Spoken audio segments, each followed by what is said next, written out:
Hello, and welcome to Fusion Writing, where building character meets creating structure. This is our writing week, and today is our math day, where you're going to get your invitation to write for this week and an opportunity to share what you've written over in LiLLiPub. So without taking any of more Victoria's time, I'm going to send it right on over to her. Victoria? Hello, Lilligans, and welcome. Welcome to the Map Day. So, since this is our writing week, we first want to do a little bit of an assessment to make sure that you are where you need to be in whatever story you're writing. Whether you're writing short fiction or long, it doesn't matter. It's always a good opportunity to stop at the midpoint and make a decision about where you've come from in the story, and then also decide that you're for certain going in the direction you want to go. In order to do that, we're going to use 3 metrics as our writing tools or our prompts for this week. And essentially what you're going to do is you're going to assess your story and write to yourself about it.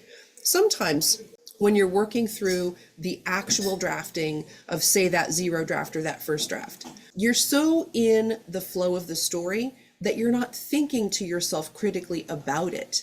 One of the best ways to short circuit that blind spot is to write to yourself about your story.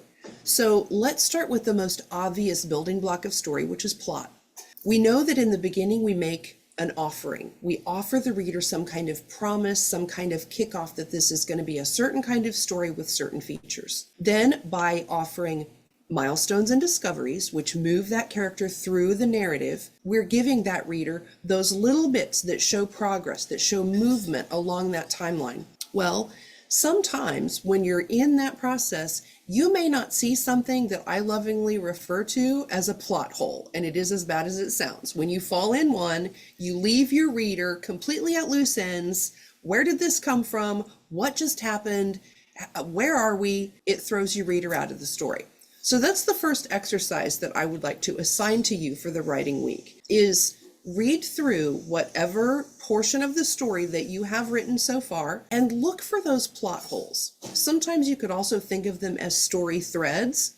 For example, if you introduce a character in, let's say, chapter 2 of your story, and that character seems to have some gravity, they seem like they're going to play an important role, and then you go off and write 7 more chapters and that character is never mentioned again, that, my friends, could be a plot hole. It could be that you need to weave that person into some more scenes so that there's continuity, so that when you bring them up again in chapter 14, there's a reason for it and it makes sense. So look for those things that may be out of place or don't have continuity, so that as you're tying that story together, everything is accounted for and stays in its lane and keeps moving forward. The second thing that I want you to think about is I want you to think about theme. Often a writer won't discover the theme of their story until they've completely finished writing the book. And then they go back and realize, oh, the big ideas that I'm discussing are found family. Or maybe it's an enemy to love. It's discovering that one does have the ability to love. Whatever your themes are, start thinking about those a little bit now. A second exercise to discover this is, again, write to yourself about the story that you're writing. Just write yourself a letter. Tell yourself the things that you're thinking about as you're writing the story. Is there an evolution of a love interest? Is there overcoming personal challenges or struggles? What are those things, those big ideas that are churning in the back of your mind that may be presenting themselves throughout?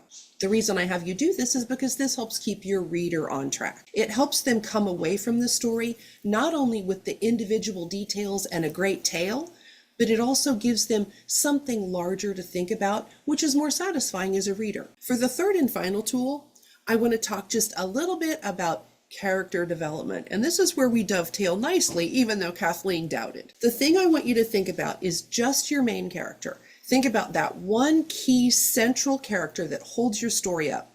Ask yourself in a letter to yourself, is my character coming through? Are they dealing with the milestones they need to pass in order to progress?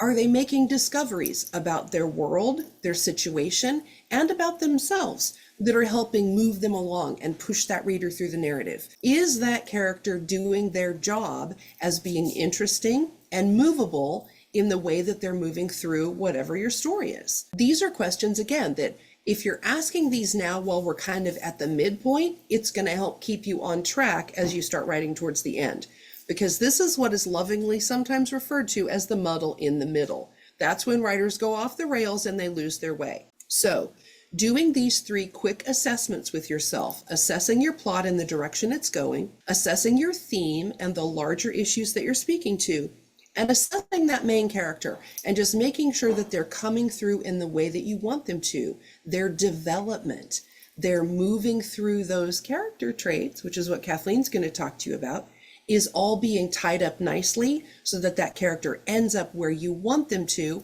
and you show the arc or the journey that they've made through your story. So I will leave you there with those quick reflective writing exercises, and with that, I will throw it over to Kathleen to tie us together. Okay, thank you, Victoria. Well, this week we have an assignment, a challenge, I'll say, not an assignment because you're not signed up for a class or something, but a challenge for you to write from a character profile diagram and to show that your character has those character traits in your story so that your reader can see them and conclude for himself, or maybe even not at that level, maybe just understand in the back of his mind or his spine or stomach or wherever you just get these things, that your character does indeed have those character traits. Well, what are the character traits that I'm challenging you to write this week? I'm challenging you to build a character, and I don't care how old or young, male or female, rich or poor your character is. You get to choose every aspect of your character that you would like to have. But I'm going to assign 2 of the character traits. If you want to give other character traits, fine. Give them what other character traits you want to give them. But these are the 2 I'm challenging you with. Okay, I'm challenging you to write a character who has loyalty in the rudder position and sincerity in the wing position. So what does that mean? Okay, if loyalty is in the rudder position, that means that your character is aware of having a conscious decision to be made to be loyal or disloyal. He knows it, he's thinking about it, and he's weighing it. He might not be loyal. To whom? I don't know. You're also challenged to create some other character with no specifications whatsoever. Maybe it's to that character he's being disloyal. Maybe the character you're creating is his partner in crime and is going to egg him on. I don't know. You get to choose that. But your character, your main character, has loyalty in the rudder position. And just to make that job a little easier, if he wants to be bad and go off the rails, he has sincerity in the wing position. What does that mean? That means that he only rarely or somewhat thinks about being sincere. Being honest and truthful with other people, that's what sincerity means. It's an empathy trait. It's about how we treat other people, whether we represent the truth as we know it to other people or whether we hold the truth for ourselves. To him, telling the truth to other people, just what? Who feels they need to do that? Huh? He's aware of the possibility of making a choice to be truthful, but I mean, if it doesn't benefit this character, it just doesn't even occur to him. Or you could write it a little differently and it could still be in the wing position. You could write it that the character grew up in a family or in a society where truth was just played fast and loose. And he does the same. It's not like he's trying to be, something bad to somebody else. It's just like, well, you say what you feel, it doesn't have to be the truth, but that's still in the wing position. So you get to create the nature of the character that you want to create.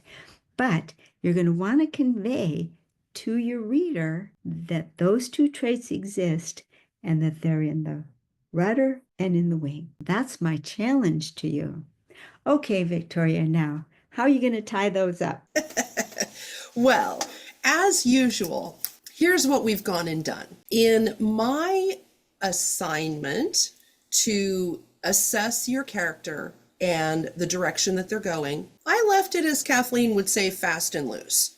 So it's up to you to take a look at whether that main character is developing how you want it to. Now, what Kathleen has done beautifully is she's given you a very specific metric to assess a character and play with how to make a change in them.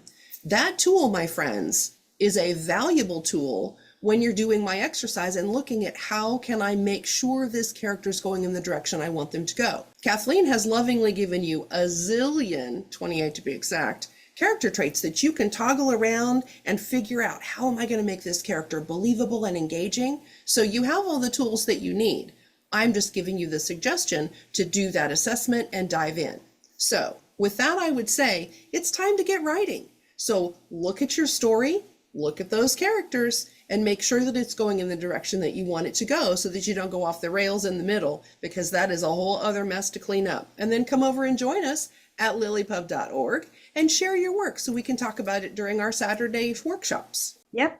Come on over to LiLLiPub.org. We're a very friendly crowd. We would love to see your writing and share it with you, and you can get to see what we've done for these exercises. So come on over, LiLLiPub.org.